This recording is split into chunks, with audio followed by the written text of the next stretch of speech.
Alright, welcome back. We about to do a little reaction real quick. I was looking at AnimeUproar. I was like, hey, yo, what have I not reacted to this dude?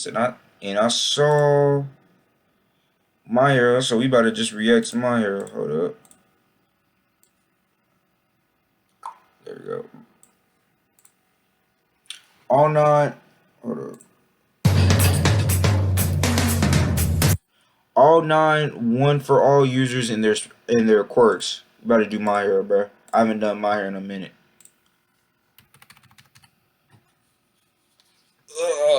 Also, subscribe to the channel. Subscribe to the AnimeUproar. I have the original video down in the description below. Like the video and stuff. Subscribe to my homies and all that crap. So, hey, let's get into it. What is up, everybody? It's Animac here for AnimeUproar, and in this video, I will be explaining everything we know so far about the 9 users of One for All and their quirks. In the most recent arcs of the story, we learned a lot about the former users, their backstories, and their abilities. And even though we still don't know everything there is to know about them, I thought that it would be useful to gather all the information that we have so far right here in one video for your convenience. If you enjoy these types of videos and you want us to keep it going, please leave a like and comment. It only takes a second and it's a totally free way to support the channel. And of course, if you're new to AnimeUproar, or maybe you watch our videos but you haven't subscribed yet, make this the video that you subscribe and hit that notification bell to turn on all notifications. There have been a ton of rumors lately about YouTube unsubscribing people who have already subscribed to channels. So please do me a quick favor and make sure that you are subscribed and that you have those notifications on. Just a heads up, although we still don't know everything there is to know about all the One for All users, the manga has given us a lot more information that the anime hasn't covered yet. So I will be talking about all of that stuff in the video. I won't be spoiling any major story elements, but I will talk about the backstories and quirks of the former users, so keep that in mind and proceed with caution. Let's start it off with the 9th and current user of One for All, our boy Izuku Midoriya, aka Deku. Now obviously we know a lot about Deku since he is the main character of the story, but let's quickly recap how he came to be the 9th One for All user. Deku's lifelong dream was to become a great hero just like his idol, All Might. But Deku was born quirkless in a world where the vast majority of people are born with quirks. The fact that he didn't have a quirk, which is essentially a superpower, made it highly unlikely, if not downright impossible, for Deku to become a successful pro hero. But Deku refuses to give up and he keeps trying anyway. Fortunately for Deku, he eventually meets Toshinori Yagi, aka All Might. After seeing Deku's dedication and determination to become a hero despite being quirky. When he gave Deku his hair, I was like, that's disgusting. I'll eat it though, so I can get the powers. Quirkless, All Might decides to transfer his own quirk, One for All, onto Deku. One of the most unique features of One for All is the fact that it is a transferable quirk. And so it can be transferred from one user to another if the current user willingly allows the new user to consume some of their DNA. In the case of Deku, All Might had him consume a strand of his hair. When he first inherited the quirk, Deku had a very hard time controlling it and he would severely damage his own body every time he tried to use it. But thanks to intense training and firm guidance from All Might and Gran Torino, Deku learned. Gran Torino was my god. That man came in using all for one wrong. Deku said how. Showed him in like a couple minutes how to use that junk. Deku learned to control how much power he was using for any given attack, and so he was able to use the quirk effectively without injuring himself every single time. As Deku progressively mastered One for All, he learned to use it in many unique and versatile ways. Now let's talk about the 8th user of One for All, Toshinori Yagi, also known as the legendary symbol of peace, All Might.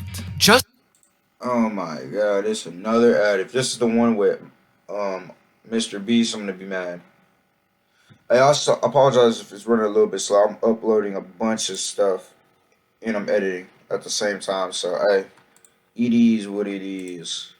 Quirkless, which was part of the reason why All Might was able to relate to Deku to such an extent. During his time as the wielder of One for All Might became a legendary hero and the symbol of peace. And he was actually able to defeat All for One on 2 separate occasions. which is a feat that no other user of One For All was ever able to accomplish. All For One has been the arch enemy of every single One For All user since the One For All quirk was first created, but I will talk more about that later on in the video.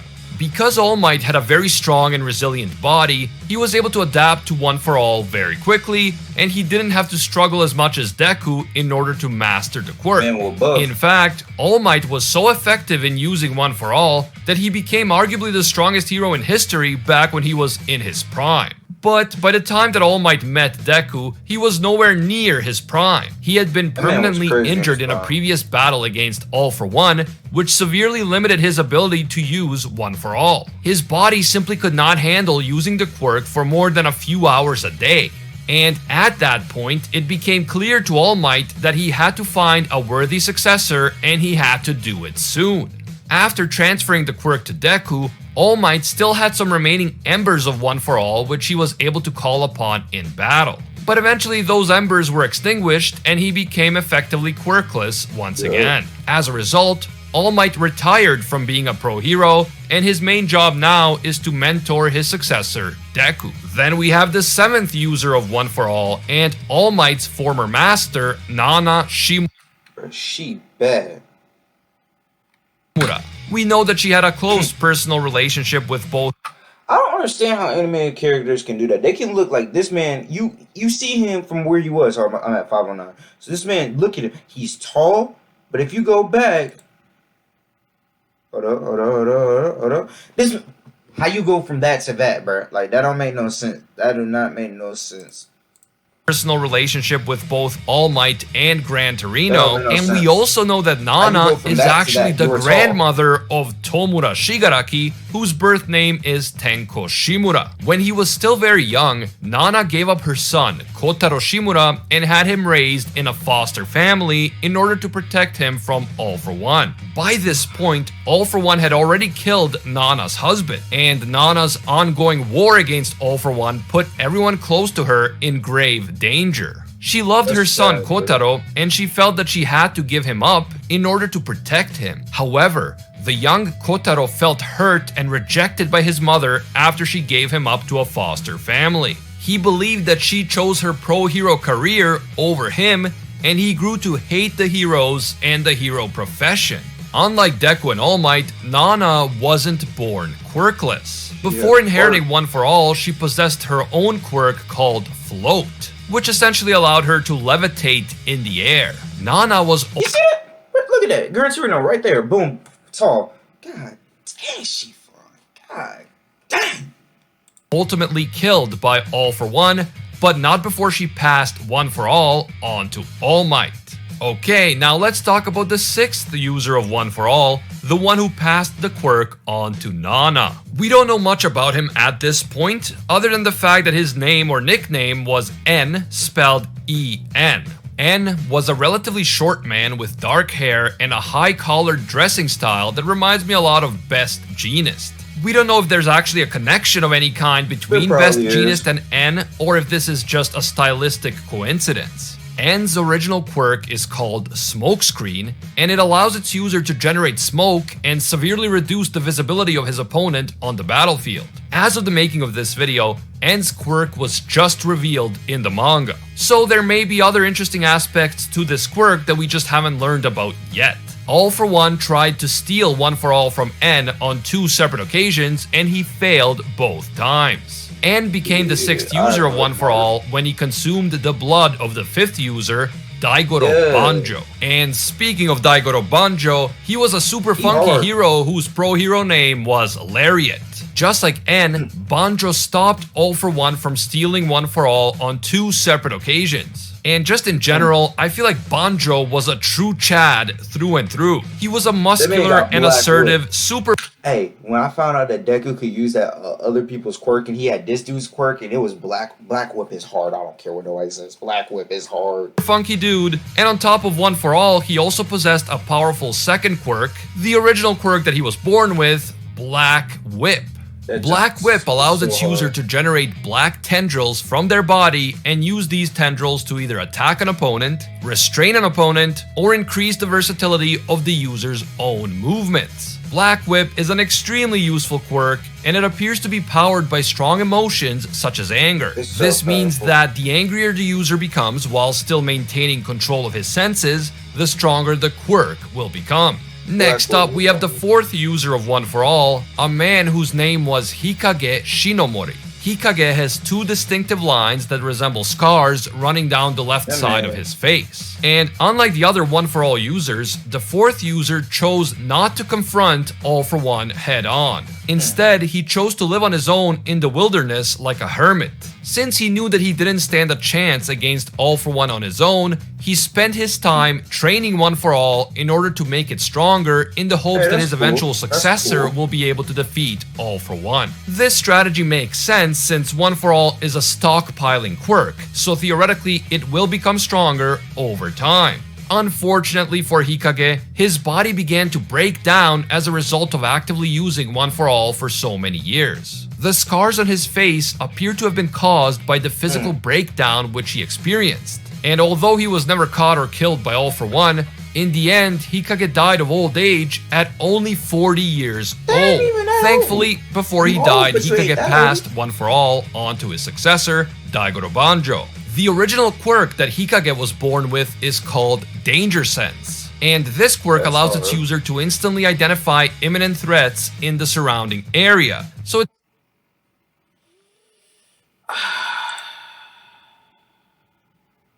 I apologize. I know y'all getting tired of this. I'm sorry. I'm so sorry. I apologize. it's basically like a spidey sense. Now, as for the third and second user of One for All, I'm going to group them together because we know almost nothing about them at this point in the story. They've only been shown to us either in silhouette form or in vestige form, but deliberately facing away from us and concealing their faces. This indicates that there is something mysterious about these guys. There must be some good reason why they deliberately hide themselves from Deku, even though all the other vestiges openly communicate with Deku like it's not a big deal.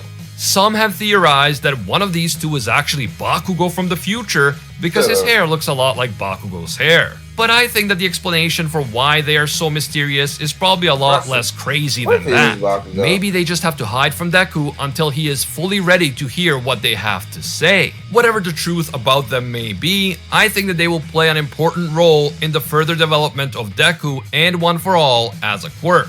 And finally, we have the very first user of One for All, the younger brother of All for One. We still don't know the first user's name, although All for One claimed that his surname was Shigaraki. So that would imply that his brother's surname is also Shigaraki. Initially, everyone thought that All for One's younger brother was born quirkless. And this is because his quirk never manifested in any clear way. All for One, who was already in the process of creating his criminal empire at the time, felt bad for his brother, and so he decided to give him a stockpiling quirk that he had obtained using the powers of All for One. The quirk All for One, whose power is to steal quirks and transfer them onto other people. However, it turns out that All for One's brother did actually have a quirk, but this quirk's only ability was to transfer itself to another user. Since this was literally all it did, it was pretty much useless and it never manifested in any noticeable way.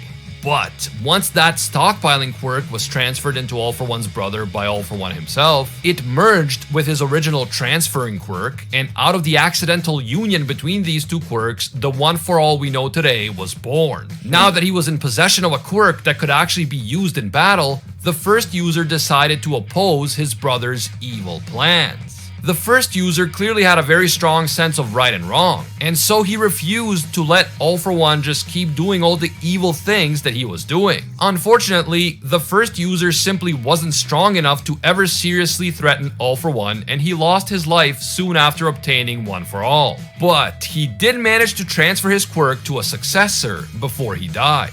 The first user believed that even though he himself was unable to stop All for one day, as One for All became stronger, a successor would emerge who would be strong enough to stop All for One. And as we know, the first user was right because this successor did emerge eventually in the form of All Might. Thankfully, One for All has another interesting property that has been extremely useful to its users in the ongoing multi-generational fight against All for One. All for One, the quirk, has the ability to steal quirks from others. But One for All itself cannot be transferred from its current user to another user without the current user's consent. Essentially, One for All cannot be taken away unless the current user wants it to, which is the main reason why All for One has not been able to steal One for all of these years, even though he has been trying so many times. And this is why One for All has been the single most effective weapon against All for One. That said though, All for One has been looking for a way to steal One for All for generations, and it is possible that he will eventually find a way. I wouldn't put anything past All for One. All for One must believe that there is a way to steal One for All, and he must believe that he will one day succeed in stealing it. As far as the first user goes, he is a very interesting character. Despite being physically weak, he always had an incredibly strong commitment to justice, and he was willing to sacrifice his own life for his principles. The first user continues to contribute to the fight against his brother All for One by guiding the current user Deku in his vestige form. Out of all the vestiges, he appears to enjoy a special kind of respect and authority as the first One for All user. And that is it. Everything we know so far about all 9 One for All users and their quirks. Who is your favorite One for All user? And hey, I gotta go with that. I gotta go with All Might's Master. Hey, she bad. She or to do with the black whip. But, hey, she bad. Hey. But anyway, hey, that's the end of the video, cause I don't know, it was like a little short video. Not short. But hey, that's the end of the video. Hey, subscribe to the channel. I'll have the original video down in the description below. Like, subscribe to my homies. Hey, that's it. Is that it? Yeah, that's it, I think. Anyway, hey, that's the end of the video. Love y'all. Peace. I love y'all. Remember, I love you. Even though you do the most. I love